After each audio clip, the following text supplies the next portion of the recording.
Burke Thompson. Thank you. Well, I'm no bright lady. Thank you, Mr. President.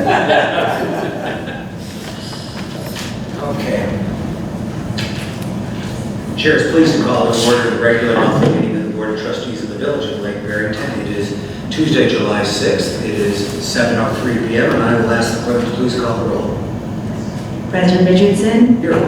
Trustee Burke. Here. Trustee Hayes. Here. Trustee Perkins. Trustee Schaller. Here. Trustee Thompson. Here. Trustee Van Ryn. Here. Would you all please rise and join me in the Pledge of Allegiance?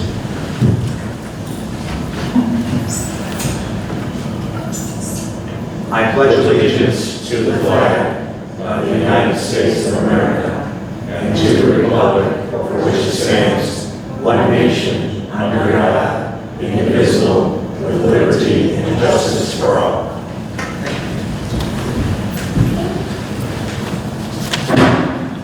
Agenda item number 4 this evening is approval of the minutes of the Board of Trustees meeting from June 2nd. Are there questions, comments, or edits for the clerk at this time? All right, then the chair would like a motion to approve the minutes as set forth in agenda item 4A. May I have a motion, please? So May I have a second? Second. Thank you both, gentlemen. Moved by Schaller, seconded by Thompson. All those in favor? Aye. Opposed? Motion carries. Chair will ask unanimous consent that the borough remain open for a period of 5 business days for purposes of any necessary technical conforming amendments without objection. So ordered. Agenda item number 5 this evening. One of the best parts of this job, besides Leo helping me gavel this board into order, is swearing in new volunteers to assist in village government. In this case, we are swearing in 2 such officials this evening. Jeff Williams, and he has been a longtime member of the Plan Commission, will become chair as a result of the relocation of Jay Nixon and his family out of state. And then Peter Schmalmoser, who has been a tireless volunteer for this community, and we have been very, very grateful. He's also been an outstanding member of our Ethics Commission for a number of years. So I would like the village attorney to please act as the officiant for swearing in our 2. We'll start with Mr. Williams. Jeff, would you step up to the podium, please? And if you would raise your right hand and repeat after me, please. I, state your name. I, Jeff Williams, Having been appointed to the office having been appointed to the office of Plan Commission Chair of Plan Commission Chair in the Village of Lake Barrington, in the Village of Lake Barrington, in the County of Lake aforesaid, County of Lake aforesaid, do solemnly swear do solemnly swear that I will support the Constitution of the United States that I will support the Constitution of the United States and the Constitution of the State of Illinois, and the Constitution of the State of Illinois, and that I will faithfully discharge and I will faithfully discharge the duties of the office of Plan Commission Chairperson the duties of Plan Commission Chairperson to the best of my ability. to the best of my abilities. Congratulations.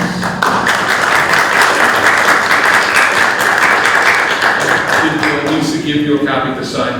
Yes. Okay, great. And Jeff, before you scoot, we have new trustees, as you know, so please take a moment and tell us about yourself and your family. We've come to know you, but I'd like my colleagues who are new to have the privilege to. Sure. Jeff Williams. I've been living in the Village of Lake Barrington for about 8 years now with my family. We moved originally from Chicago looking for more space. Our kids were just starting in the school system at that time. So it was just an ideal place for us to move, to live, to raise our family.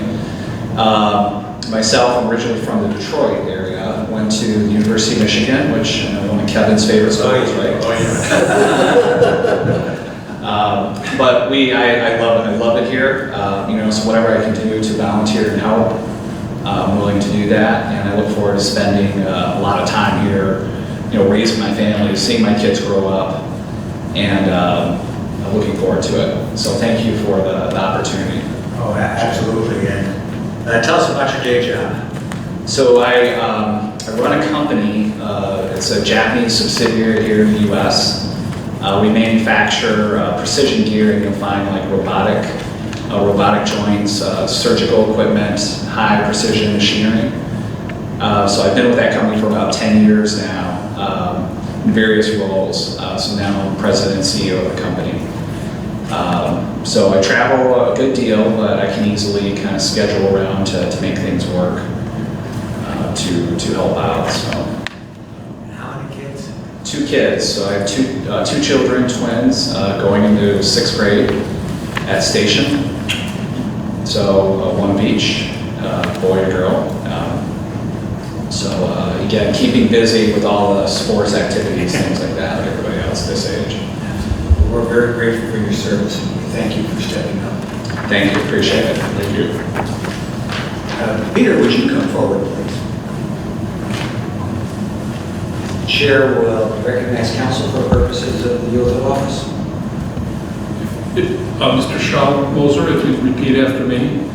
I, and state your name. Peter Schallmoser, Having been appointed to the office of Plan Commission member and been appointed to the office of Plan Commission member in the village of Lake Barrington, in the village of Lake Barrington, in the county of Lake Aforesaid, in the county of Lake Aforesaid, do solemnly swear do solemnly swear that I will support the Constitution of the United that States I will support the Constitution of the United States, and the Constitution of the State of Illinois, the Constitution of the State of Illinois, and I will faithfully discharge and I will faithfully discharge the duties of the office of Plan Commission member the duties of the office of Plan Commission member according to the best of my ability. according to the best of my ability.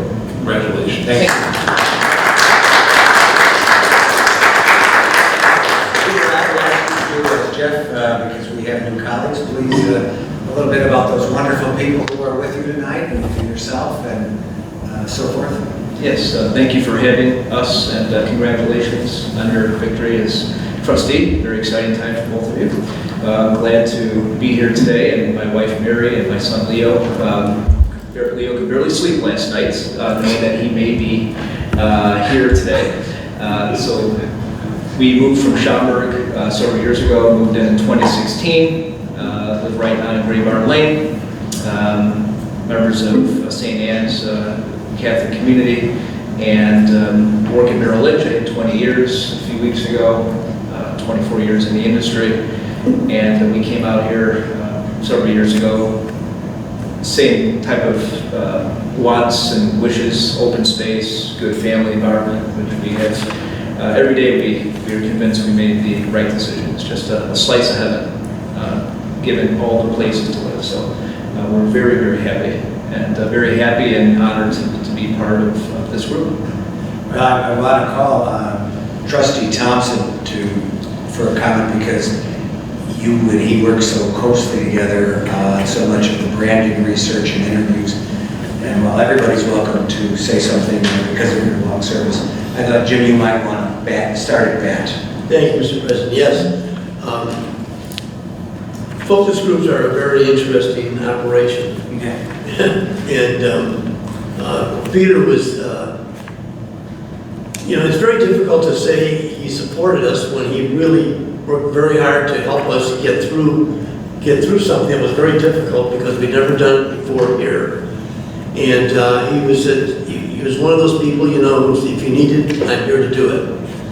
And he was there during the focus groups and did just a wonderful job helping us get through them and getting to the meat of the subject and what we needed to get from the people who participated. I want to thank you very much for your work, and I think we're going to do them again soon, so be ready. That's what I look forward to.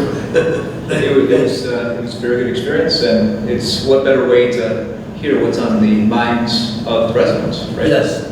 Real time. Real time. So it's helpful.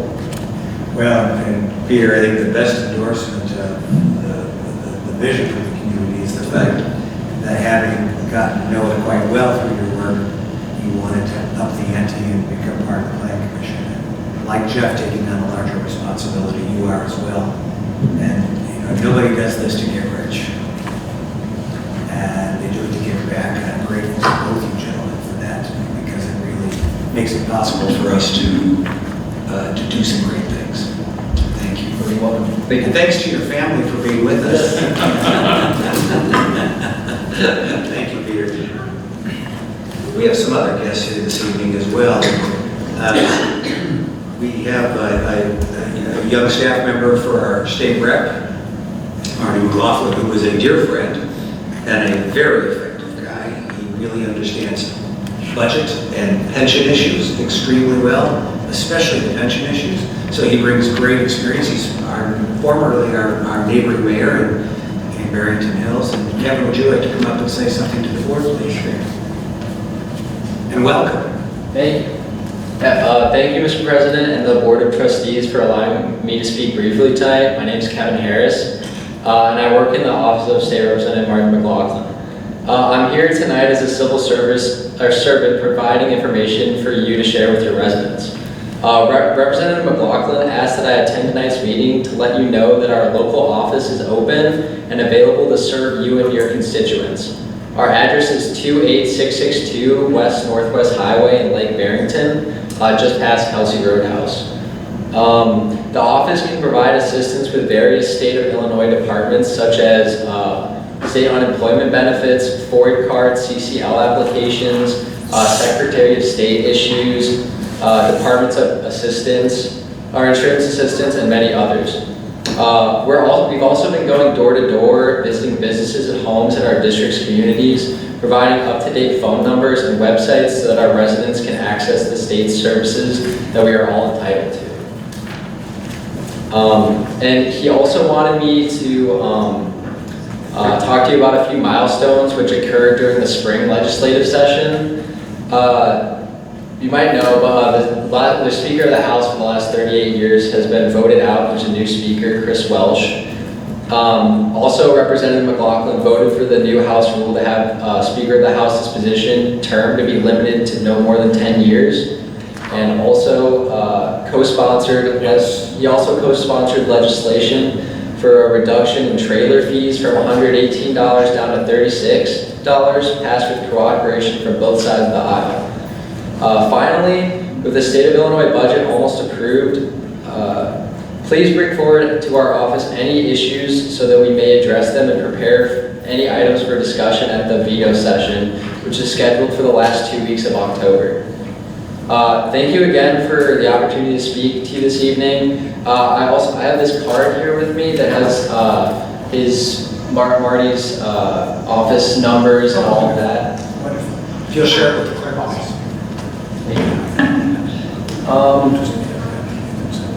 And it's for, he was wondering if you could post it to your town's website or social media, or however you want to handle that. And if your residents have any questions, please feel free to send them to the representative's office via email mclaughlin@islehousegop.org. Thank you. Thank you. Kevin, tell us a little bit about yourself. I'm an Illinois State student. I've been helping Marty for a long time. He is my uncle, but I've been on his mayoral campaign, state for the Senate and then the House. So I've been with him for a long time. Did you grow up in the area? Yes. I moved here in 7th grade to Barrington. I'm in Barrington town. Went to the high school. So you're a Bronco? Yes. My brothers are Broncos. Yeah. And what got you interested in politics and government? Honestly, Marty. When he was when I moved here, I didn't really know anything, and then he just sitting at the dinner table with him, he just taught me like everything I knew. And then, especially 2016, I got really interested. So that was the first presidential race I really watched, and then now I just really into it. So what kind of study? Business information systems. But I don't know if personally, I don't know if I want to go into office until I'm around your guys' age, so. That gives you another 7 years. That gives you a lifetime. Yeah. You're in good shape then. I probably should do a minor in political science, so I'm thinking about doing that. Actually, your training has already been given to you by doing it on the street. This is a learned profession and business. That's exactly right. I want to thank Trustee Hayes. In terms of being persuaded by your Uncle Marty, we'll stand in line. There's a whole bunch of us have been on the receiving end of that, so. Awesome. We are very proud to have him represent us. Awesome. And he Glad does to a hear great job. And he's part of a fraternity that several of the men up here are part of, which is men who marry way above themselves. And nobody's ever disputed it in any of our cases, so it's another reason. Yep. We wish you best of luck in your studies this fall. Thank you so much. School. When do you start back? August 19th. Okay, well, you're always welcome here, and please tell the representative the welcome hat's out for him at any time. I will. Thank you so much. Thanks very much. Just a housekeeping note, the actual formal board approval of both Jeff's and Peter's oaths of office will be done during the consent agenda here shortly. I should have done it at the time, and that was an oversight on my part, but we will certainly take that action in just a moment here when we go to the consent agenda under agenda item 7. I want to yield to Trustee Schaller at this time to introduce another one of our guests this evening. Thank you, President Richardson. Obviously, we rely upon the Lake County Sheriff's Department. They are our police department. They protect us, they oversee us, and in times of emergency, they're here not only with one squad car, but several other squads and support. And Lieutenant Scott Kirk is day shift commander for the Sheriff's Department, and has been acting primarily right now as our main liaison. So we certainly welcome Lieutenant to our meeting. I asked him if there's some activity going on, so he'll share with us that, as well as some news about some shift changes of personnel that are overseeing Lake Barrington and North Barrington. So, Lieutenant Kirk. Thank you, Trustee Schaller. Recently, on the afternoon shift, for many years now, we've had Deputy Robin Stinkowitz, and she decided that she wants to pursue other goals in her life, so she turned in her resignation, and now we've replaced her with Deputy Nakanishi, who's one of our veterans on the afternoon shift, so you may be seeing him around between the hours of 2:30 and 11 in the area of Lake Barrington. I know it was mentioned in the last meeting, but I do want to mention again because it is important, and it is an issue that's been affecting not only Lake Barrington, but all of Lake County.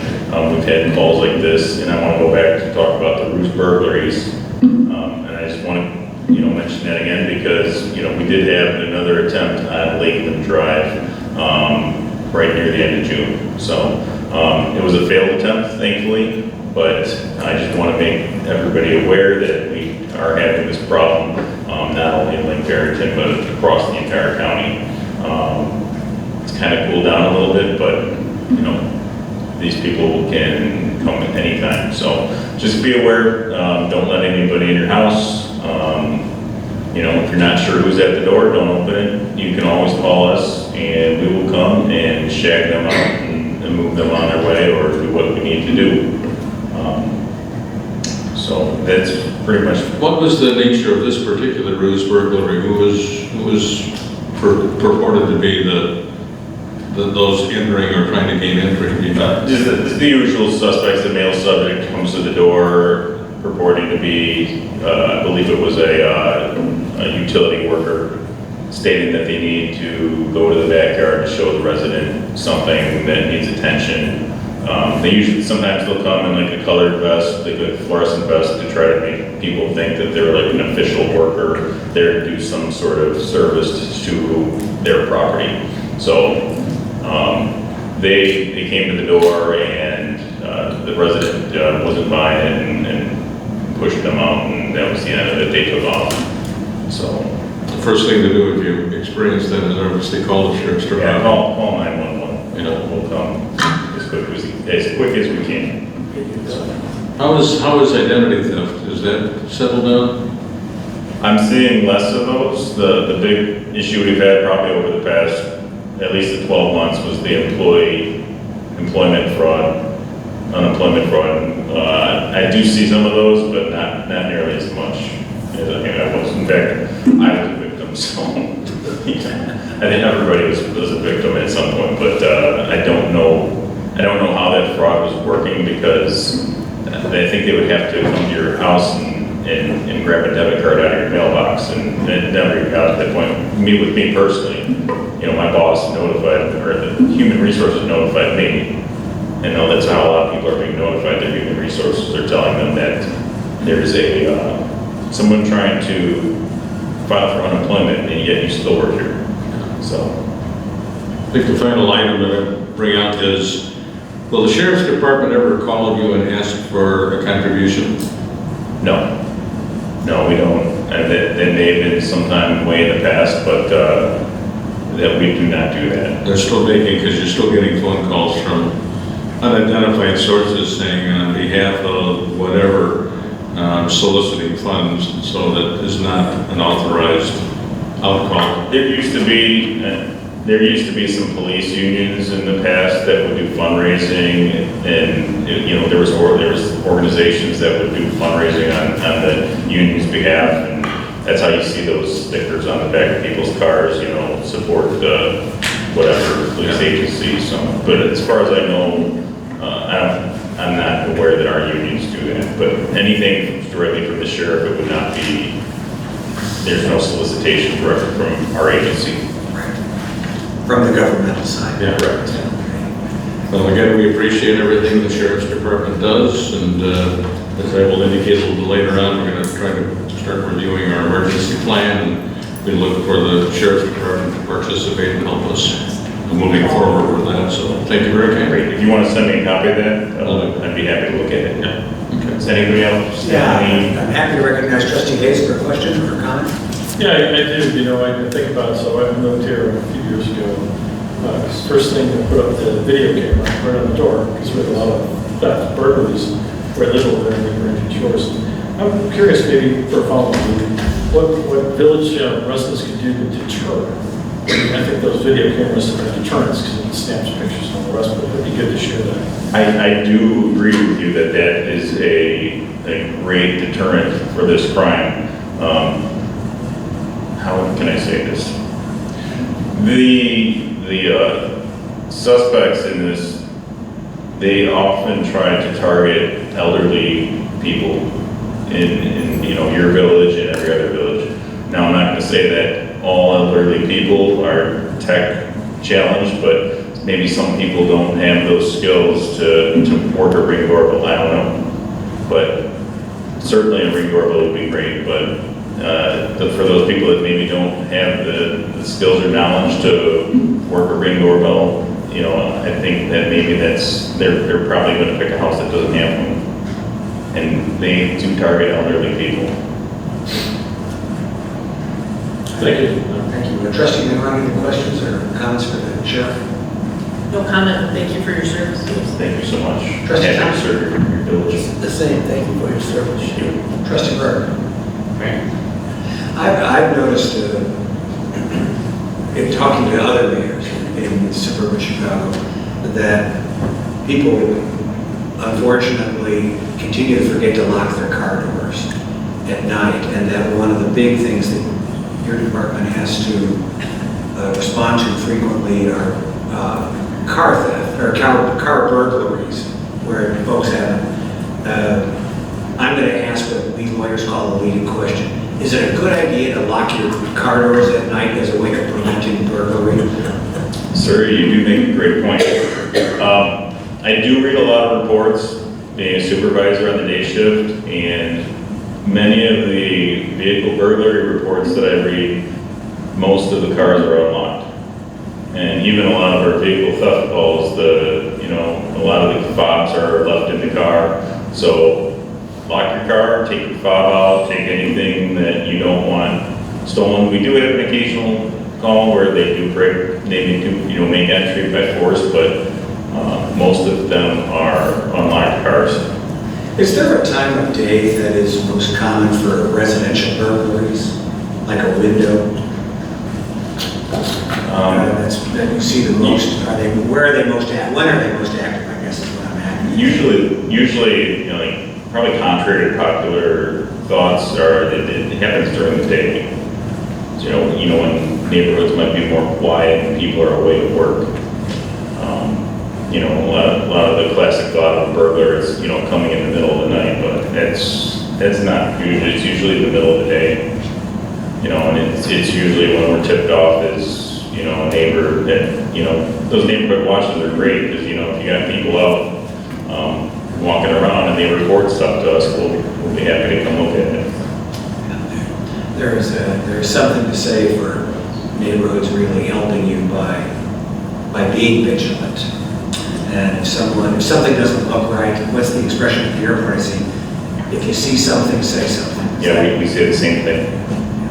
Well, we're very grateful, Lieutenant, for your service, as Trustee Van Ryn said, and for taking time. Please give the sheriff our warm regards and let him know as well that the welcome mat and coffee butter are always out and on for him. Thank you, sir. I did see in your agenda you had the Safety Act on. Did you have any questions on that and how it? Thank you. I'm playing with cat deck tonight.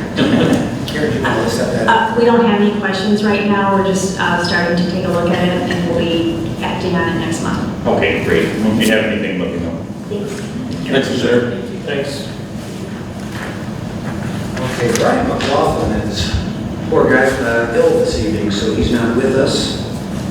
So we can move to agenda item. Boy, it's a third of a deck, it's not a half a deck. I emailed all of you just now the revised proclamation for Jay Nixon. As you know, he took over the chair position of our Plan Commission at a time when there was a great deal of division in the community, especially people who live in Peters and my and Jeff's neighborhood. And he brought tremendous calm, solid, stable leadership at a time when it was very, very important. Jeff also has contributed to that. And I was thrilled when when Jay accepted the job, as I am with Jeff doing so tonight. So I have an amended version of the proclamation that simply adds an additional whereas, and I'll read this for everybody's benefit. It has been sent to you. And since it's a technical amendment, Council, are we okay to vote on it tonight? Yes. Okay. Proclamation honoring Plan Commission Chair Jay Nixon. Whereas today we honor John P. J. Nixon, who has served the village of Lake Barrington since September 2015 as a Plan Commission member and as chair of both the Plan Commission and the Zoning Board of Appeals since October 9, 2018.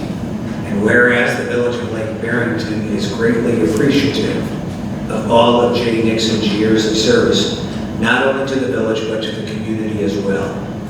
And whereas the Board of Trustees has always respected his calm, thoughtful, and skilled leadership in leading the commission and chairing meetings, and whereas Mr. Nixon and his family have been active members of the community and have given of themselves in a number of school and community activities, and whereas Mr. Nixon has fostered a sophisticated approach to planning that reflects his successful corporate career, and whereas the President and the Board of Trustees of the Village of Lake Barrington desire to acknowledge the time generously given by Jay Nixon and his passion and enthusiasm for public service to the betterment of this village and all its residents, past, present, and future.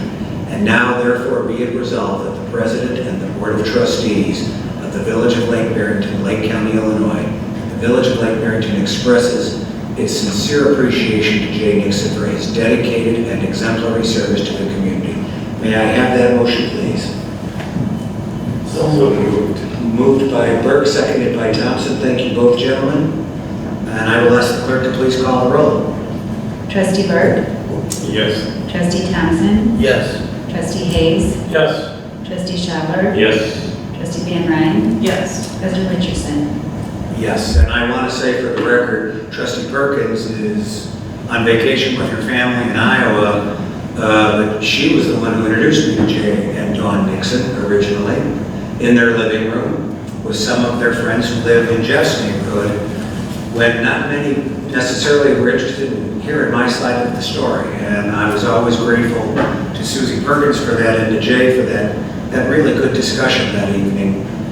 Susie makes clear, because they're part of a parents group that's active in supporting the North Barrington School, how much Jay and Dawn will be missed. I told him when I spoke with him, wishing him well, that we'll keep a chair warm for him in village government, so that if he wants to come back and reconsider this ill-conceived move to North Carolina, that we will be welcoming here of him, because he and Dawn both have been such marvelous neighbors. You certainly know that, Jeff. Anything you'd like to add for the record on that? No, I mean, it's a loss to the community. It's disappointing, but yeah, hopefully you never know what the future holds. Maybe they'll head back. That's right. Well, we're very grateful to them, and I'm sure if you speak with them, I know I will be talking to him again. Please let them know that it was A, unanimous, and B, that Trustee Perkins went out of her way to make sure she contacted me today to express that sentiment. So, thank you very much. Karen, have I finally gotten this done, or have I missed it? I think you're good. Yeah, I had too much to do today. Agenda item 6 is the first opportunity in the agenda for the public to address the board on non-agenda items. I see no member of the public seeking recognition, so let's go to agenda item 7. And I'm going to insert a new A and ask unanimous consent that the subsequent agenda items be renumbered accordingly. And 7A would be a motion that the village board advise and consent to the appointment by Village President Richardson of Jeff Williams as chair of the Village of Lake Barrington Plan Commission for a term ending April 30th, 2022, and as chair of the Lake Barrington Zoning Board of Appeals for a term ending April 30th, 2022, and a motion that the Village Board advise and consent to the appointment by Village President Richardson and Peter Schallmoser as a member of the Lake Barrington Plan Commission for a term ending April 30th, 2024, and as a member of the Village of Lake Barrington Zoning Board of Appeals for a term ending April 30th, 2024. Agenda item 7B now will be ICMA Annual Conference. After a year off due to COVID, they're going to start this again. This is something we've encouraged Karen to do, and it's a good use of our money. She gains a lot of insight and a lot of contacts, so she can benchmark best practices with her peers, not only in Illinois, but around the country. 7C, Swalco IGA amendment. This relates to the Solid Waste Agency of Lake County, and a proposed amendment to the IGA for each member to allow an immediate past mayor or village president to serve as an alternate director, with the other qualifications remaining unchanged. D, Local Records Act, records disposal certificate approved. The village is allowed to dispose of records that are no longer needed and to create more storage space for new documents. E, consideration of a resolution regarding closed session minutes and audio recordings. We are mandated by law to semi-annually review closed session minutes. Audio tapes older than 18 months may be destroyed upon resolution. The village attorney has reviewed these minutes, and his recommendations are reflected in such resolution. May I have a motion to consider agenda items 7A through E as stated in the recommended action of the consent agenda? So, Trustee Scheller, may I please have a second? Second. I'm sorry? Second. Thank you. By Trustee Thompson. Thank you both. Clerk, will please call the roll. Trustee Scheller. yes. Trustee Thompson. Yes. Trustee Burke. Yes. Trustee Hayes. Yes. Trustee Van Ryn. Yes. President Richardson. Yes, thank you very much. Agenda item 8 this evening is the treasurer's report. Mrs. Hirsch, if you would please. Evening, everyone. Tonight before you, you have the financial statements for the month ended May 31st, 2021. So that's the first month of our fiscal year. It's kind of fun to start over again. So we'll go to page 2 to see the flash report. You'll see we have total assets of $3,389,000. We've got liabilities of $1,116,000. And our equities at $2,374,000. So our assets equal our liabilities plus our equity at $3,389,000. Revenue for this first month is $307,000. Our expenses are $338,000, giving us a net loss of $31,000. So as we've done, and that's compared to last year at this point, at a $16,000 net loss. In the past, as you know, we've pulled out our extraordinary items. This month we have 4 items to pull out. down below, you'll see they equal $21,752. Just a quick detail of those. $13,000 is for drainage work and farm trails. And then there's $8,751 for culvert replacements on Alice Lane, Harbor Drive, and Twin Pond Road. And all four of those total $21,752. So you'll see when we pull those out, we come up with our regular net operation income and loss, and that's a $9,000 loss. Compared to this point of last year, it's $14,000. Now next month, we'll start pulling out the featherling items. We should have done that this month. There is an expense in there for featherling of $109,000, and that's, somewhat on the not ordinary side. So when we pull it out, we would actually have net income of $100,000. So compared to last year, at this point of the loss. Our revenue is considerably higher this month than it was this month last year. I'll just, a quick note on two of those items. I'll talk about sales tax and permit revenue. So sales tax, and this is not including the home rule code portion, you can see on page 2 is coming in right around $40,000. It's kind of about halfway through the page down there. At this point last year, it was at $24,000. Now, because of the way the state is collecting online sales tax revenue, about $10,000 of that, of $40,000 is from online sales. So, not to get too convoluted, but when I pull that out, so it's about $30,000. Still compared to last year, $24,000. So, what I was going to kind of backtrack into is we're at pre-COVID levels now. So this month, we're almost the exact same we were May of 2019. So that's actually pretty exciting. We're back to those levels. And if we look at our permit revenue, we had permit revenue this month of $73,000. That's quite large. It's actually 1/3 of our entire budget for our first month of our fiscal year. There were 6 new single-family home permits issued in Tallgrass, and we budgeted 12 for the whole year. So we're really on track so far in that account. The balance sheets all in order. The cash accounts and the bank accounts have all been reconciled. We'll flip forward to page 7 and 8, just to look at the actual budget. Bear in mind, we're just looking at 1 month, so there's not a lot of comparisons to make that are really meaningful at this point. You'll see on page 7, if I get to there myself,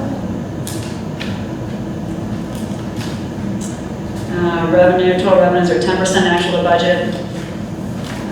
And I did talk about some of our outliers, the sales tax and the permit revenue. And then on page 8, our expenses are at 9% actual to budget. So we're right on track for this month, but once again, it's just 1 month. It's hard to make those meaningful comparisons. So that's all I had in the general fund, but happy to answer any questions before I move on. Are there questions for the treasurer at this time? Okay, page 9, we'll take a quick look. Maybe I'll just observe to your point about the sales tax levels. I printed this off at the Chicago Tribune. I subscribe online, and wonderful headline: Illinois reports 0 COVID-19 deaths for the first time since the start of the pandemic. Hallelujah. Yeah. So I'm delighted to see that Back to pre-COVID. things are I should have that tidy back business. to a sense of normalcy. Maybe I do have a question. Sure. Internet tax, that relates to someone in our village buying it online and having it shipped to their house? Correct. Yeah, and so I think I mentioned last month, the state has completely changed how they're collecting that. There was 2 new acts passed in January, whereas now it's a destination-based. So not only it used to be a use tax, you would pay like a 6% use tax if it was being sent to Illinois, but now it's actually being taxed to your home tax rate. So we not only get 7% from the state, we get our home rule tax on that as well. So the numbers we're getting from Amazon and eBay and some of those large ones are really going to add up, especially the home rule portion. So, more on that to come. We will see a little bit less use tax, but so far we've more than recovered in the sales tax than what we lost in the use tax. Thank you. It's a little convoluted at this point, but it's starting to shake out a little bit. Okay, we'll look on page 9, the motor fuel tax fund. We have $460,000 in current assets in that fund. We did receive our 4th payment this month of the Rebuild Illinois project, which means we have almost $219,000 to be used towards those ends, whenever that 2023, whatever that date is. So we have 2 more installments. There are no projections to spend money in that fund this year. We will be building that fund up, at least from the regular motor fuel tax receipts. Page 12. Excuse me one second, could you go back on the motor fuel tax, say that again, I didn't quite get all of this. So for the rebuild and line bonds that were issued 2 years ago, we've received our fourth of 6 installments this month. Okay. In total, there's about $219,000 of those received. That use is very restricted, so I just wanted to point that out. So of the $460,000 that we have to spend, 219 is going to be restricted. And we have 2 more payments. 2 more payments to come. And I believe we have till 2023 or... Yeah, so the plan is not next year, but the following year to spend all of that money on roads. Something big. I have another question. Me to do that. When you buy gasoline here, let's say the Speedway down there, you go anywhere, do the taxes you pay there come to us directly, or they go to the state? They go to the state and then come to us. Okay. So is it 1 for 1, or does the state take cut of it? We get 1%. So the sale, usually my motor, there's 2 different taxes there. Oh, it's like just buy your gas in our own hometown. So, right, well, it does make a difference because we have home road tax there as well. So the motor fuel tax comes back as a per capita to the whole, to all the residents in Illinois, but the sales tax portion, there's 2 taxes on gas. Gotcha. The sales tax portion does come back to us, so it does make a difference. Thank you. Any more questions on this? Okay, page 12, the water sewer fund, no real activity in there. We have $1,688,000 in there, but we know we have, a reason to hold on to those funds for any large repairs in the future on the water service plant. So once again, with just 1 month, but I'm happy to answer any questions before I go to the accounts payable. Okay, I'll just mention a few. There's like about 4 large invoices that you don't normally see that I'll mention. The first one is for Diligent Corporation, and that's $3,713.50. That's just the annual fee for the agenda management system. HR Green for $7,306.45, and that's engineering work for federal improvements. Municipal One for $3,196, and that's the annual fee to host the website. And lastly, Zalam, I'm not sure if I'm saying that completely correctly, masonry for $29,500, and that's for exterior repair work on the on Village Hall, and that was approved for the May board meeting. Everything else has been approved for payment, but happy to answer any questions. Are there questions from the treasurer at this point? This is pretty typical of our first month of the year. Yeah, absolutely, yeah. I mean, there are a lot of bond refunds on here, so it looks like the number is higher when you're asking for the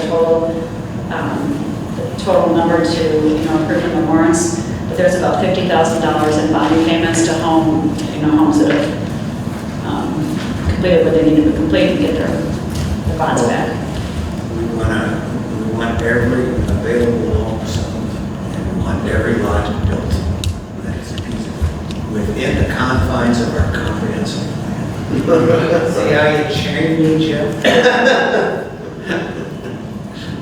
Yeah, I would have been impressed with permit revenue because it's not predictable, really. And if the national economy tanks or the interest rates changes or something, they're very vulnerable. Where you've really done a brilliant job, you and Debbie and Karen, under Andy and then Randy's leadership.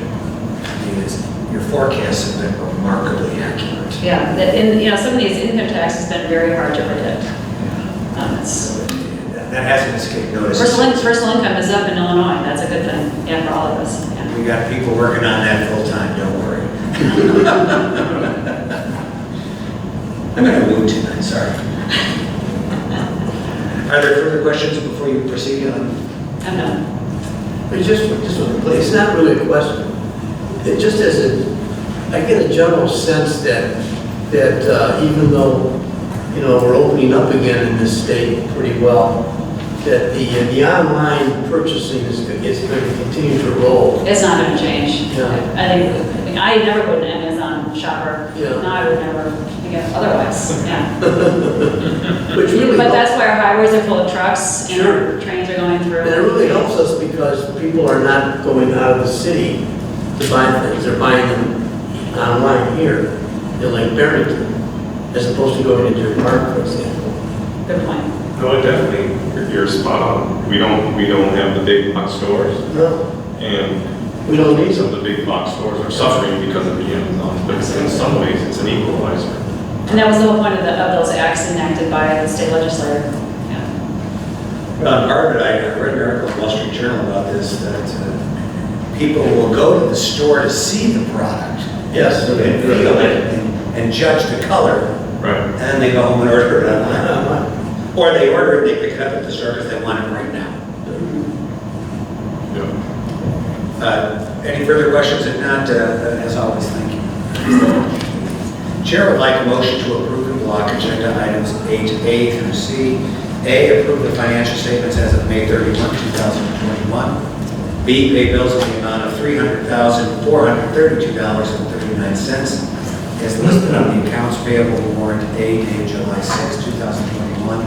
And C, pay bills in the amount of $35,015.09 as listed on the accounts payable warrant B dated July 6, 2021. May I have a motion to approve in block? So moved. By Scheller, may I have a second?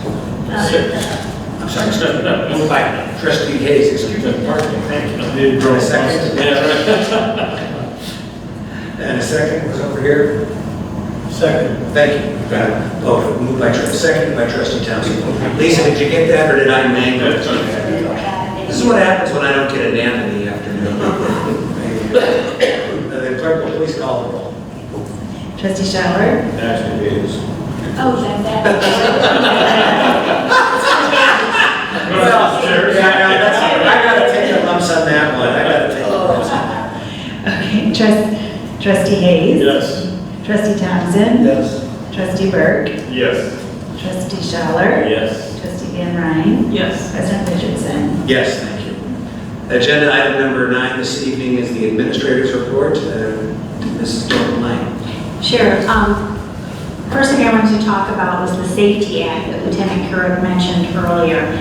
This is also known as the Safety, Accountability, Fairness, and Equity Today Act, dubbed the Safety Act. It went into effect on July 1st in our state. And while most of this act is focused on criminal justice reform, there is a provision which requires every unit of local government, even those without their own police department, to designate an auditing official for whistleblower claims. So Attorney Bateman will be working on an ordinance for consideration next month to address this new requirement. Is that about it? That is about it. We're generally going to use the approach, and it's up to the board's pleasure, but recommending that there actually be alternative audit officials, such as village administrator, village attorney, village treasurer. So that there's a range of subject matter expertise to deal with different kinds of whistleblower components. The second, I wanted to follow up on last month's report on the T-Mobile lease. I surveyed some other towns in Lake County, and the average of the 6 communities that responded was over $60,000 a year per antenna. Our nearest neighbor has multiple facilities, and they're receiving over $85,000. So Attorney Bateman will be reaching out, if he hasn't already, to T-Mobile to reiterate that our starting rate will remain at the $73,800 a year, which we initially asked for. So, I did send them an email to both the agent, the outside agent, as well as the in-house person at T-Mobile. I have not gotten a response. okay. So we'll wait on that. And then a Featherland Park update. Chicagoland paving is done with all the construction, with the exception of 2 park benches, which are, for some reason, taking forever to be delivered. Maybe they're traveling around the country, I don't know. Applied Ecological Services, AES, they were the designer of the park and subcontractor for the installation of the mesic prairie grasses and seeding that. And they were recently purchased by RES, which stands for Resource Environmental Solutions. So RES is the same it's the same people mostly, but they got bought out. But Brad Anderson, from the construction manager for RES, he provided me with a handout that's on the dais, which talks a little bit about prairie grasses, because much similar to our healthy hedges that we plant along Old Barrington Road, the first year when it starts growing, it's actually what they call a cover crop that you see coming up, because the native seeds are actually still in the ground and they're not coming up yet. They won't come up until next year, and then they're just little, so what they do is they mow it at like 10 inches or so high, so that's still cover crop for the first couple of years to give the natives some shelter and a chance to start growing. So it'll take about 2 or 3 years for mesic prairie and the savanna prairie to grow in, and there is some regular grass that was planted along the sides of the trail. So just wanted to let you know that, because it takes about 3 to 4 years for those grasses to be established. And so based on the feedback from the naming of the park, we're moving forward with the name Featherland Park, and that way I'll be able to contact Lake County DOT. I'd like to get, those brown signs that are informational like we have out here in Kelsey for Village Hall. I'd like to get that for both Friar and Featherland Park if they will let me, because both of those driveways are on curves. So I think just to help people know where to turn, that'll be useful. So I'll reach out to Lake County DOT for that. Questions for the administrator? Just a personal note, that it was discovered that when RES bought AES, so my daughter recently left Gable Hamilton Engineering, now works for RES. So either she's following us around or we're following her around. So that was a pleasant surprise to find out that her company is contributing to Featherland Park. Yeah, and they will be for the next 3 years. They've got the maintenance and monitoring contract with Fish Product. Although she does not do that. Yeah. She's not specifically involved in that type of work. Is she going to cut the grass? Yeah, no. She never cut it at our house, I don't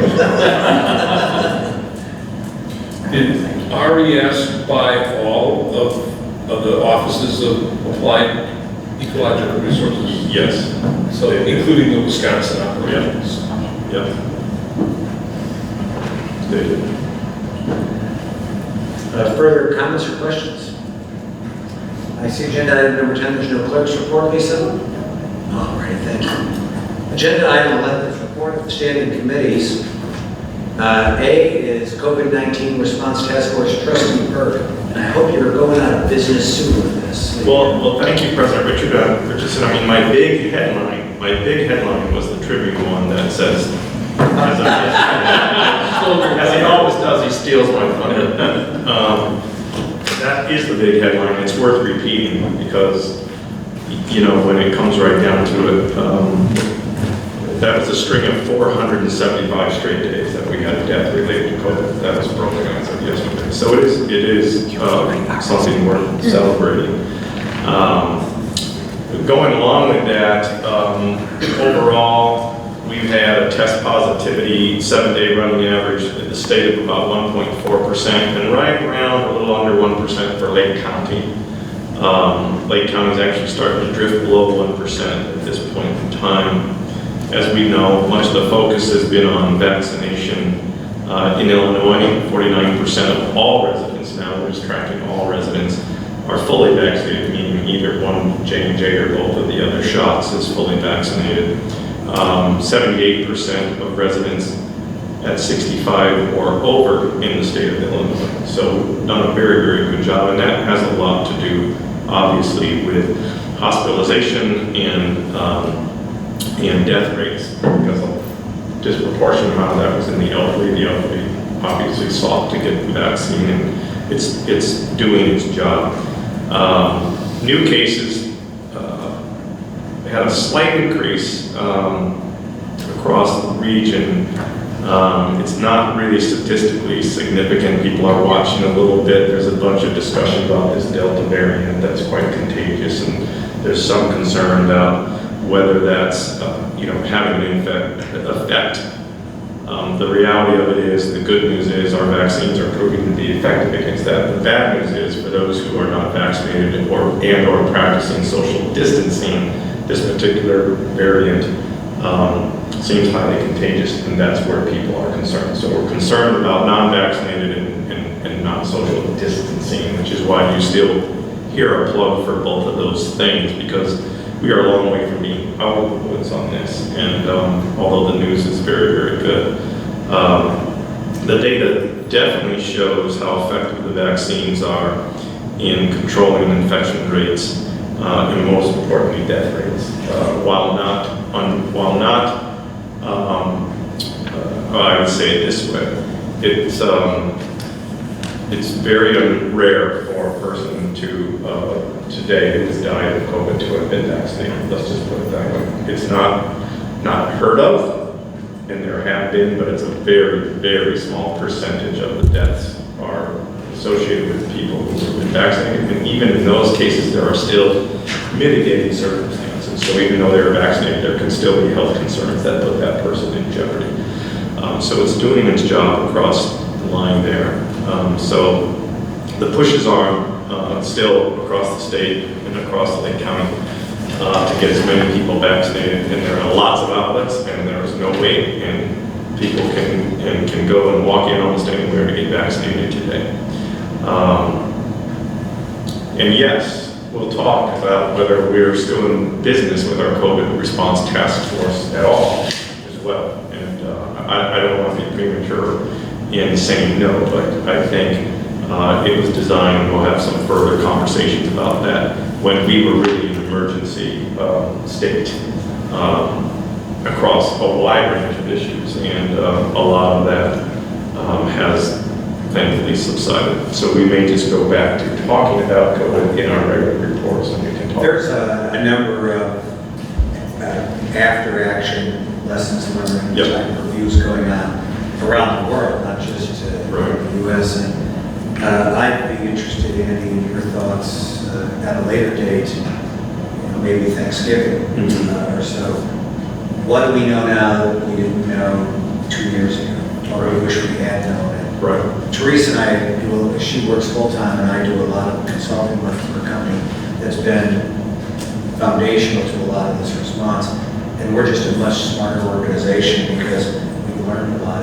We're talking to mayors in Canada, Australia, and the United Kingdom about this.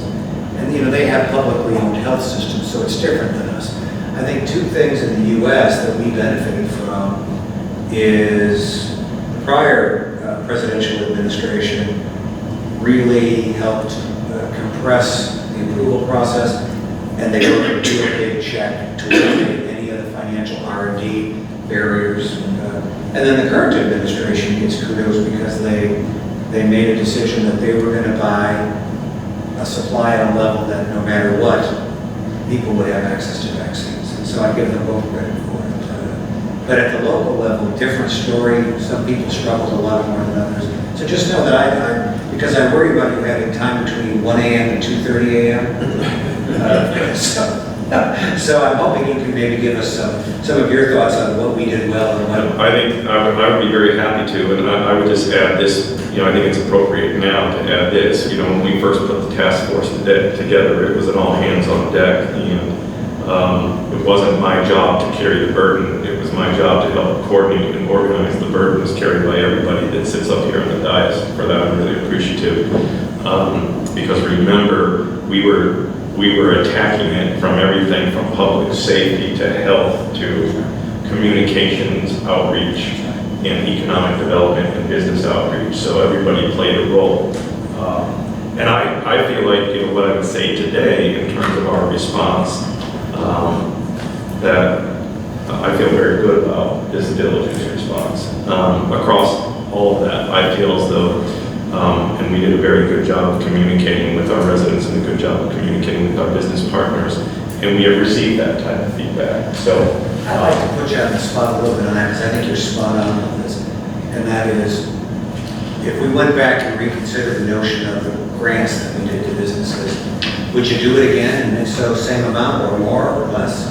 You have a right to. No, there's no doubt. There's no doubt. President Richardson's referring to a grant program that we put in place for our area restaurants because we knew they were most vulnerable of any business really, where they could claim up to $10,000 to be reimbursed to spend on building out their businesses to survive basically the decline in patronage or the change in the way that people dine out. So what I think was, first of all, I would absolutely do it again. Potentially I think was about the right amount. That could be debated. I do not believe we overdid it. If anything, I would have argued for more money. But the great news is all of our restaurants survived. They all said they likely couldn't have done it without our support. And our support came in many ways, not just the grant money, but we pushed people and advertised for people, and we did a lot of work communicating with our residents about patronizing our local restaurants, because that's a lifeline, right, for us to be able to do that. So, yes, with signage and emails and mailers and those sort of things. And I know our business, our restaurants, to an owner, each one of them has personally thanked me, thanked Karen, thanked other people sitting up here for the support that we gave them. And above all, I think they recognized that we were there for them, that we couldn't do everything for them, but we did what we could do for them, which was very valuable. I think the really coolest thing about that is a lot of people made purchases that didn't just allow them to survive COVID. They made purchases that make them better and make them better today. I think that's an excellent point. Right. And I'll give you an example. A shout out to the Pepper Park Coffee people, but this is so interesting. Their business used to be about 70% dine-in and only about 30% takeaway and or drive-through. And they turned that on its head during COVID. Well, now what's happened is they've kept all their drive-through traffic and picked up more in-house traffic because they really started promoting the drive-through process and the carry-out process. And like so many big guys like Starbucks, they invested in a new point of purchase software that allowed them to update the way people pay for and order. So not only did that serve them really well during COVID, but it's serving them really well now, and it will keep serving them. So this was not a band-aid approach, and I really, I applaud everybody up there, because when we put this together, we conceived of it not as a band-aid. We'll give you money so you can survive. We said, go invest this smartly so that your business survives, and then we expect that long-term. Building on a prior thought, Jim, over your shoulders, as much as you, maybe the focus group is, we get the restaurant owners together and ask them what worked, and what would you have had us do that we couldn't, or what have you heard other restaurants got in other villages that worked. And Andy's right, you know, we got rid of the licensing fees and the permitting fees for folks, and when I talk to other mayors, it's certainly, other communities tried, I certainly were trying, but I think on a kind of proportional scale basis, we were really in the top tier. I think as a small town, we were not only proportionally out there, but I'm really pretty proud of the fact that we were pretty early adopters. We were pretty early in the game of saying, we're gonna, for example, waive business fees and liquor fees, and that, and it was weeks and months after that other villages started to permanently do that. So it's interesting that, you know, for a small town that I think it makes it easier to see what people in this room and others did when we came together. That was no accident. And I hope that it serves. To your point about focus groups, I'd like to expand that to all other businesses. I mean, we gave restaurants a disproportionate amount of our energy because we knew they were most vulnerable. But we know there were a lot of businesses that struggled. And mostly what we were able to do for them, and I applaud our clerk Lisa and Karen, is we did an excellent job of communicating to our businesses, and we did an excellent job of keeping information like loan programs and other programs out in front of them, even to the point where people needing help with PPP loans. I mean, if they brought it in here, these guys were going to help them fill out their loan. I mean, we, not naming any names, we help people fill out grant money loan, you know, programs because they couldn't figure out how to do it. So bring your paperwork and we'll figure it out. And we did, I would say again, we did what we could do, and it wasn't with dollars, because we don't have those kind of deep pockets. We did it with communication and with a deep interest in helping our businesses survive and be successful. So I think it will be interesting to see broadly how our businesses, you know, respond to and what they say and how they evaluate how effectively we work with them during this period of time. So I'll look forward to reporting on that. Any other questions on COVID? Because I want to move into, since we really already did move into economic development, I got a lot of stuff, so I want to pound through it kind of fast. Karen and I will be meeting with Kane McKenna Associates this week to discuss what they have completed as phase 2 of the portion of the TIF district analysis. So we've got copies, we're going to discuss it. The plan moving forward is to bring KMA here, hopefully even the next month's committee of the whole meeting, where we will ask them to present their findings and take questions from the board, because it's now time to get this in front of the board and get the board at each step of the way. The board has approved the next phase of us pursuing a TIF district. So we're now at the point where this is phase 2, and this is kind of telling us, A, are we eligible to do a TIF in the area that we designed, and B, what would we gain from doing a TIF? So that would be presented to the board, and then it would be discussed, and then at some point there or future, we would be looking for further direction from the board, which is, do we want to continue to pursue TIF districting in the region, in the area that we've set? And it's worth mentioning, and I meant to give recognition to State Representative McLaughlin. He put his district service office in Lake Barrington and in that specific area along 14 where DB Menswear is now located and so forth. It was a great vote of confidence by him in our community, and anything that helps upgrade the appearance and the elevations and the appeal is certainly taking us in the right direction. Yeah. So more on that front. We spoke last month about our meeting with the owner of Peterson Plaza to present the sign program that Karen really had the impetus behind, and he was at the time, very enthusiastic about it, but we really weren't sure. But he's come back to us and said he's very interested in pursuing a monument sign in front of Peterson Plaza, and he's now doing his own research with sign companies and getting quotes and doing that sort of thing. So at this point, there's no mention of or specific obligation or responsibility for us to support that. He's not proceeding with it, the sign, under the guise that we're going to help pay for that sign. He wants that sign now that he's seen it.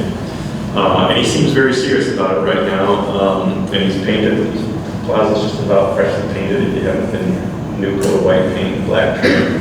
So it would look very nice. So we will keep you posted on that. But there's a lot of enthusiasm from the owner to continue, and I think he's bolstered by the fact that he's got the new tenant that we'll talk about coming on board with the restaurant. Excuse me, the restaurant. So more to come on that, which leads to the conversation about Domenico's restaurant, which work continues. They've shared with Karen, they're in there cleaning and doing space modifications. They've hired architects, is my understanding, to help them, so they're very serious about creating an environment inside. It's very nice, so they are using architects to design and help them with the build out of the interior. So I don't think we'll recognize it when we finally see it. Excited to see it. So they're still thinking of a fall opening, is that correct, Karen, to the best of your knowledge? Yeah, last I heard it was fall. So, so again, just to reiterate, it's going to be a steakhouse, a tapas restaurant, and a lot of focus on, I know this is disappointing to people, on fine wine. If any time you're looking for Kevin, and he doesn't answer his phone, there's a good chance he'll be at Domenico's. And it's a 90-cent Uber ride from my house. So at some point, we will talk to John Domenico and ask him to come in and introduce himself. He's real busy right now, but we'll ask him to come in and introduce himself and talk about his restaurant. More news on the front. Heard today through Kevin and through an email that Phil Claps, who's the former owner now of KC Printing, a current member of our plant committee, has sold his business to a company called State Graphics out of Wheeling. And so he will be stepping back from ownership and catching his breath and doing some other things. And the State Graphics is here local. They got 4 shops, but this will make their 4th shop, and according to Phil, their biggest shop, and will be considered their main shop. So they're a growing business, and their headquarters now for the region will be here, and they expect to employ the majority of the folks that currently work at this location. And I just would like to add that Yes. Phil promised to still stay on the planning commission, he's staying put in the. Yes, thank you for adding that. I was going to say that they will be staying in town, staying with that, so we're very, very thrilled with that. So we're excited for him. We congratulate him on that and wish him well in his new endeavors, and are thrilled to have him as part of our village. Staying on the theme, we were also recently informed by Al Haas, the owner of Lake Barrington Marketplace, that he is in the process of selling the marketplace shopping center to what he called a recognized California investor. And we don't know too much about that yet. The good news is the center will continue to be managed by PSI, who's the management company, so that will help with continuity. So it won't be like a whole new management company coming in. They'll stay for a while, provide that continuity. And also, I think it was the timing was right, because he's about as fully leased as he's been in a long time. And he's recently got a lease with Atletico,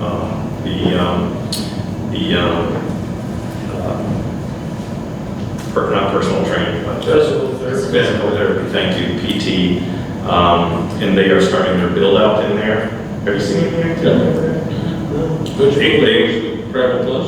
Yeah, I think somewhere in there, they've got a couple storefronts. It's gonna be kind of a deep Right next to Remax then, right? Well, if it is, that's the biggest place in there. I can't see them anything smaller. Yeah, so I can't remember which spot it is, but they have signed a lease, and I think if they haven't, they will be getting their build out soon, and they hope to be up and running by fall. Be a shock to Zaza's, because they use that as their warehouse. Yes, it will be a shock. It was a shock to, let's just say it was a shock to everyone.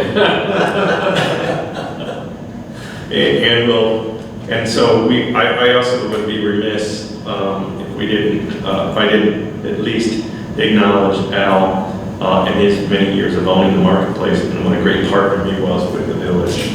Really a great partner. He was always working with us and us with him. He was always very open to collaboration. I'm trying to do the very best that we can for both him, for increasing his tenant base, and for us to increase our business and our tax base. And we will certainly miss him, but he says he will remain in the area, and he is continuing to invest in properties in the area.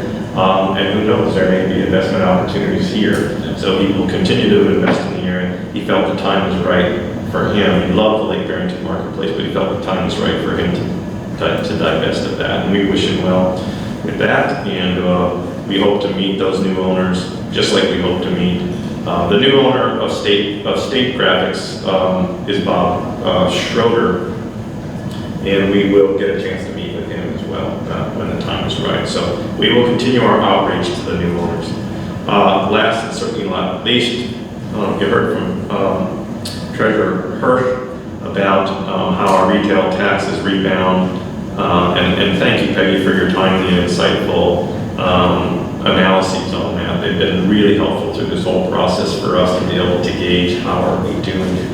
And as you say, as Kevin said, your forecasting has been really good, but it's made my job really easy, because we did such a great job of forecasting, and now that it's back, we feel really good about that. And it's really welcome news. Now, we recognize that there have been some winners and losers in businesses through COVID, and we recognize and when I say losers, I don't mean that in a negative way. I mean, some businesses you could have never anticipated. If you were in the home improvement business or the outdoor business or whatever you were in, you got a windfall. Other businesses were just disproportionately hurt. On average, we're doing just fine, but let's be careful when we say on average. There are still some, who really, really struggle through this. And so part of our outreach is we need to find out what's going on with those businesses and make sure they're able to recover and rebound, and we need to make ourselves available to help them do that. So, and that's my report. Any questions on economic development?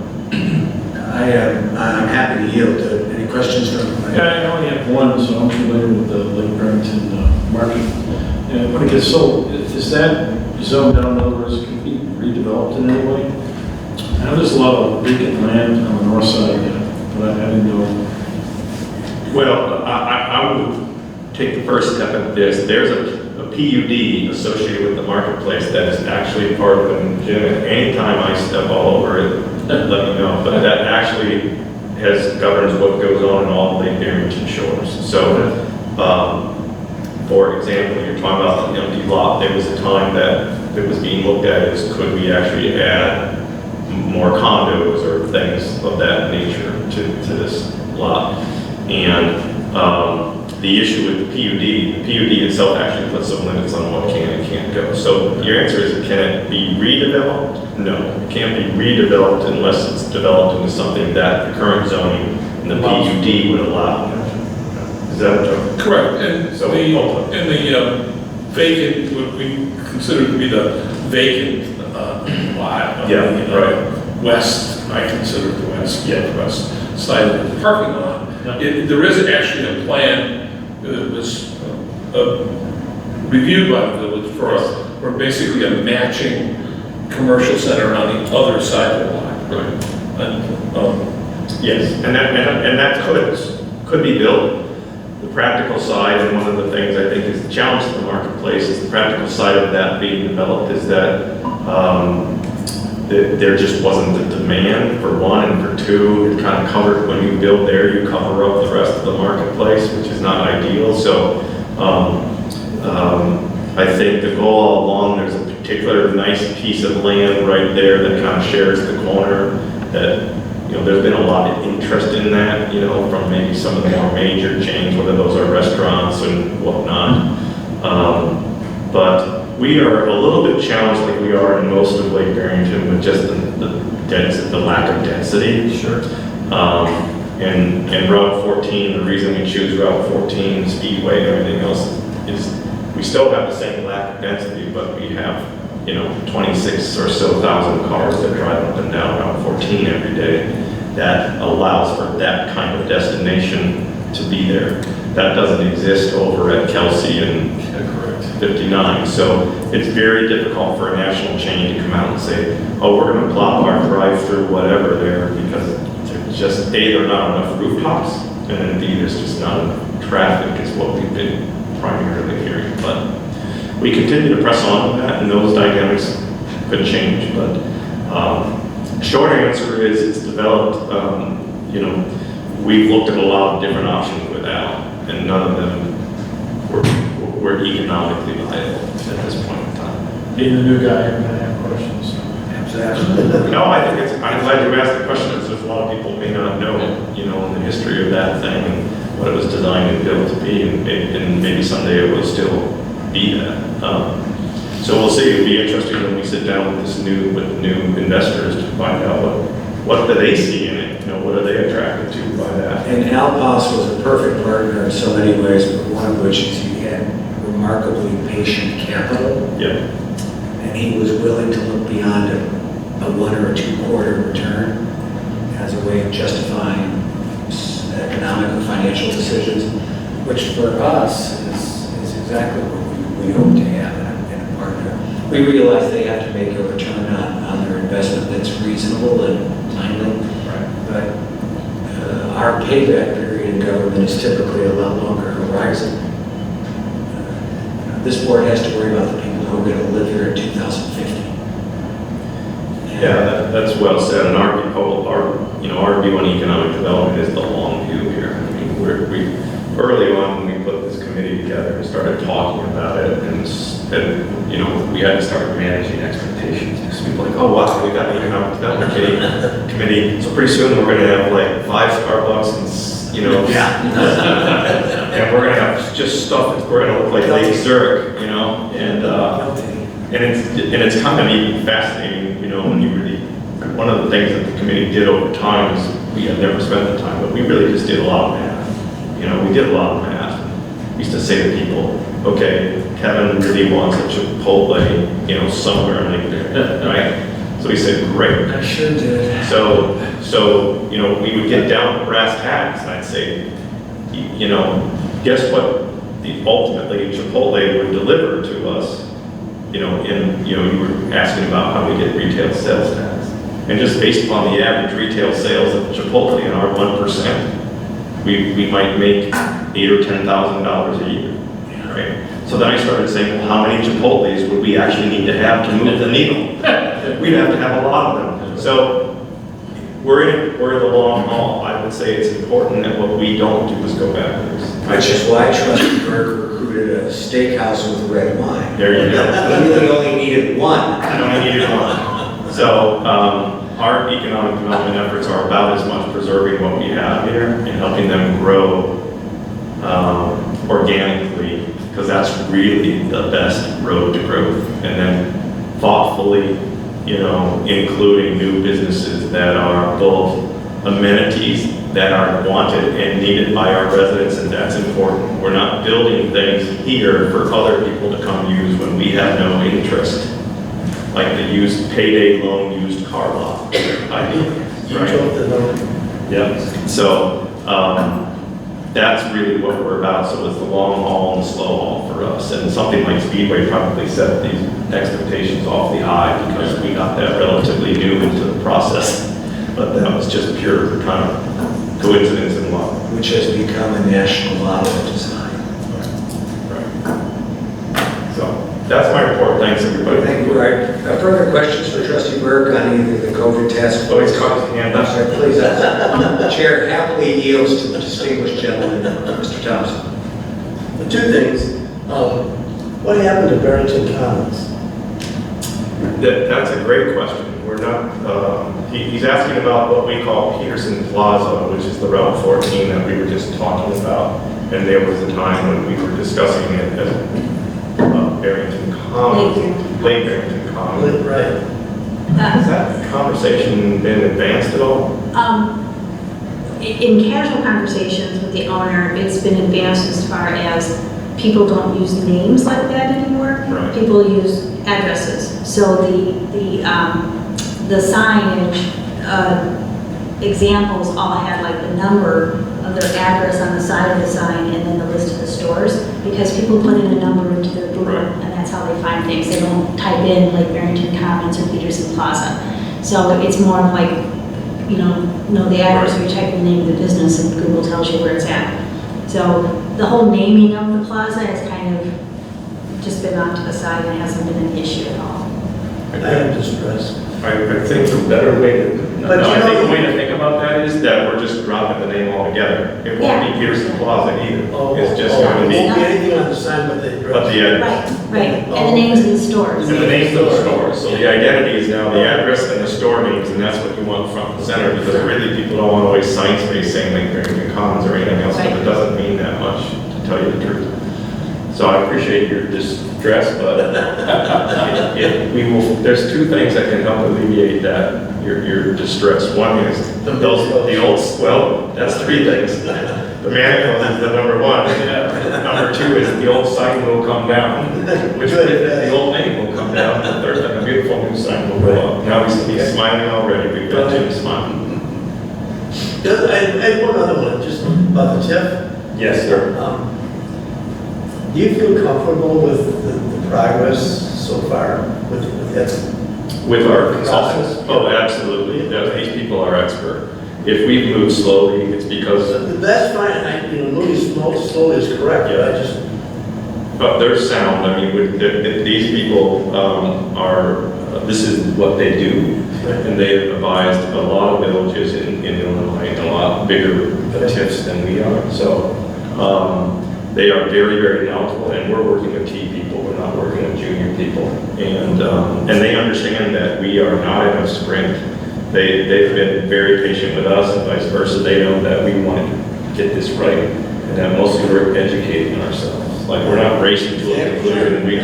We just are trying to get smart and ultimately bring you guys up to that same level of knowledge and understanding, and then collectively decide if this is an appropriate tool for us to use as a village or not. Okay. So, but yeah, high marks to them. I have agreed. Agreed. Yes. Thank you. Yep. Further questions? And we can move to agenda item 11B, branding and communications. Trustee Ben Ryan.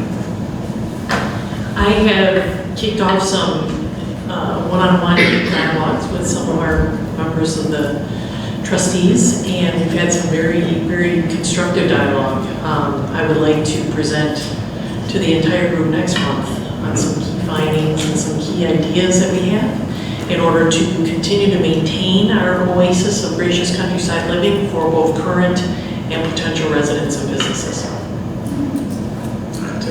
It's great work, and you have a wonderful mentor sitting to your right, and so I appreciate your willingness to dive deep. And not that far right.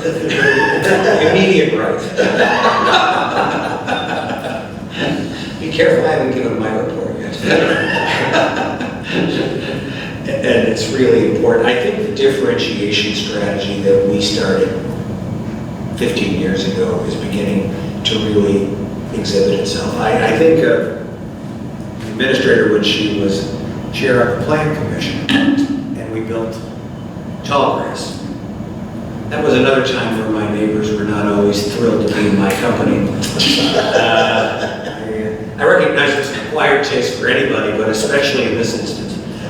But Karen said, if you look at the landscaping plan, 10 years from now, that landscaping will be spectacular. Now, we had some bumps because the builder did not honor the plans and built the berm at a much steeper level. We had to push back on that very hard.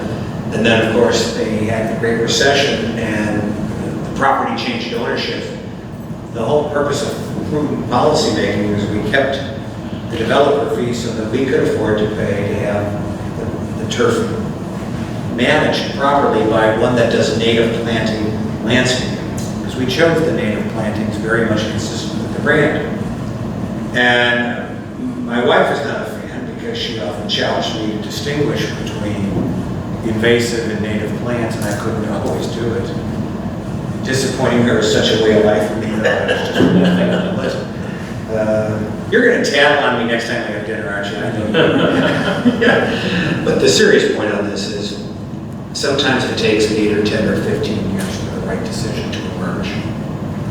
And you try to make these decisions on the basis of looking 10 years into the future. It really is, what are the people who live here in 2050 going to say about the people who ran this in the early 2020s? Did we do a good job? There's a reason we're called trustees, is that we have a responsibility to maintain something that's beautiful and leave it there that we found it kind of like the old Boy Scout camp.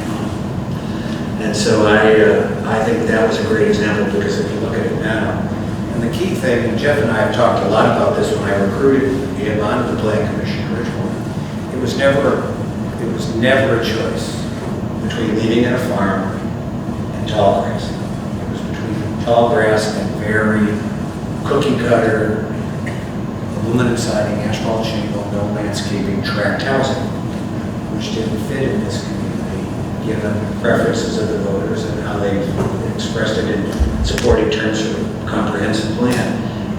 And we struggled. If I learned anything in this job in 22 years, you cannot over-communicate enough. Your background, Therese, is of great benefit as we look at issues going forward. Because the most stinging indictment that I faced here in Tallgrass Clearing Speedway was I didn't feel you communicated enough. You can take the lumps on disagreeing on policy, and we did. But the one that we should have, could have, would have communicated more, that's the one that I remember as being the most powerful. And because the outcome is the right one. When you drive up and you see that landscaping now, she was dead on correct. She said, you're going to see a wall of green. What do we see when we drive from here to Zosmas? We see a wall of green. Remember those days? Oh, yeah. So I just add that. I'll go next with 11D, external relations. I did a couple of things last month that were interesting. The United States Conference of Mayors had a vaccine challenge call where they were benchmarking on communications that cities towns and villages could use to increase vaccination rates. Have some really creative people doing some really interesting work. The bigger cities have had a lot of freedom along this because their resources are greater. But it's all about, to Andy's point earlier, we want people to be vaccinated because the variants are dangerous primarily to the people who have not had anybody this summer. Second thing, there was another mayor's conference where there was a seminar on the Recovery Act and the proper and improper uses of Recovery Act funds. And we're going to get a significant amount of money under the Recovery Act, so we want to use it right. And I needed to get better informed on that. Cerner, which is one of the large medical records companies, did something, a webinar, a Zoom meeting called Data Challenges Facing Government in the Post-COVID-19 World. Learned a lot about data security on that one. Our decision as a board to move Lake Barrington to the cloud with a formidable cloud provider was really good policy. And the pandemic, when you do the kind of after-action review, the fact that we moved our business processes online and that somebody else who knows how to do data security worries about it than us worrying about it for ourselves. And then there's a new program, and I got really psyched up about this, called Move with the Mayors to promote exercise and movement. So we got this great trail system, and there's going to be some. Then in the wintertime, we've got a wonderful ledge inside the Cameron Sportsplex. And so there's a real opportunity to move with the mayor. And I'm going to get it goes back to the other point. The mayor's been chased enough, might as well move with him. So I had an interesting month on a lot of different topics. The data security one is one that's serious, and we continue to look at that, and I think we want to stay ahead of that curve. I know a lot of mayors who have paid ransomware, and I really don't want to go into that, or pay ransom for that. It's a terrible nightmare. And even some big states have been victimized by it. So that's my report. Finance, HR, and Administration Trustee Hayes. Well, I used this last month to get educated on those areas, thanks to Karen and team. Had a chance to kind of go through each one of those areas, the finance, Peggy and the whole team there. You guys do a fantastic job. Easy to read. I really appreciate that. I did get a chance to review the employee policy manual. I'm familiarized with that. And the employee annual reviews and all the things that go with that. So that was very helpful. And then I took a look at the facilities. So I asked Karen to tell me about facilities. Did a nice map of Lake Barrington. We marked it up. I got in my car afterwards and drove. I also have the benefit of reading the 2018 report that was done on this building here. So just, Teresa, you probably appreciate this because you probably go, what are our facilities? Because I don't know. So you've got Fire Farm. Obviously, we went through the barn, the chicken coop, the cold storage building, Cuba Township leases the other building, we didn't know that. But, so then you have the water plants. I saw that and I understand that we have support from that along with the wastewater with Foxwood Road. And then the land north side of the Northwest Highway. I did get to see that right off Cuba Road, so you can tell me that. It's just The Gibbs property, the old Gibbs property. Yeah. And then a lot adjacent to Henderson Road, I think is what I wrote down. And then one thing that I did go try to find, but it wasn't very successful, this was what she referred to as the swamp lot, which is on the very north end of our village up here. But apparently we purchased it at some point. That was the Anderson Road. Oh, was that the property. Anderson? Okay, so I went up there. Very difficult I think to I see. said wetlands, just for the record. Yeah. So I'm going to do a little bit more studying with the team here to look at, what's the best use or what should we do with that. Nonetheless, one thing, an observation I did have is, as much as we did it, the architect was hired in 2018 to look at this facility and kind of check it long term. Now we have a new Filler Park, we have Fire Farm and all that. I was talking with Karen, and we're going to talk a little bit more, but we're probably trying to wrap all this together to be able to project long term, but we should be putting it away. I know it's been done in the past, but talking with Karen, we probably should we would better have a little bit more predictability of what's going to be. So that was my observations for this. So, We appreciate your diligence. that's the other notion of being a trustee, managing other people's property, the taxpayers' property. I did, interesting enough, when I went to Fire Farm, Karen was this, went over there and I noticed 3 slats of wood were on the ground and the farm was just basically wide open. So I took a photo and I emailed Karen over there. Cuba Township was good enough to come out and seal it back up. They sealed it immediately that night. That was a Friday evening. Yeah, it was a Friday too. It was Friday night. Yeah, it happened that day because I'd been out there earlier in the morning, that Friday morning, and it was fine. And then by the afternoon, these boards had blown off the barn, which was on the door. And then Cuba Township now came back and actually replaced the boards and painted it all white. It was nice. It was nice, yeah. So. Anyway, so that was those activities. More to follow in future months, but it's kind of fun to run around and see all this. Anything that surprised you that you didn't expect? No, actually, I think the staff here has got a real good handle on what's going on. And, you know, we've got the masonry repairs, and I'm talking with Karen, that was very vital. The water infiltration increased, but being able to get ahead of that, won't get surprised later. I know the window, we talked about the windows, it's that window up there, like many others, it's like that condensation inside. So they're doing a great job. It's just that we can get rapid for a longer view of what that would look like. So more to follow, maybe we'll a little bit more discussion. Karen's training as a civil engineer and Peggy's training as an accountant. There's no smarter thing a right brain guy can do than to hire left brain people because God didn't give you that DNA.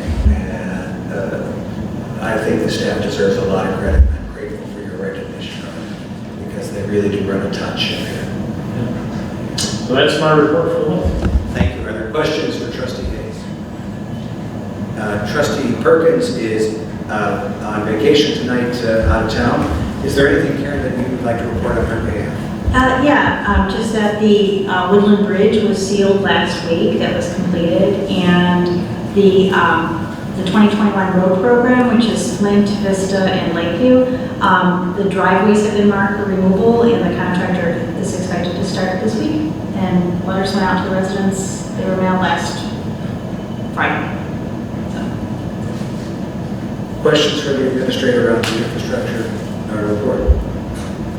11G, Public Safety, Trustee Schaller. Thank you, President Richardson. What we heard from the Lake County Sheriff's Department, both Karen and I get the report from the Sheriff's Office usually about a month in arrears, so I'm working off May, but if you think everything in the village of Lake Barrington is, you know, nothing ever happens. There was one criminal sexual assault, there was an aggravated sexual assault, a couple domestic batteries, we talked about theft, retail theft, one, deceptive practices, identity theft, a couple disorderly conduct. So things do happen in the village, but nothing overly serious at this point in time. We do. There's some activity, and it's a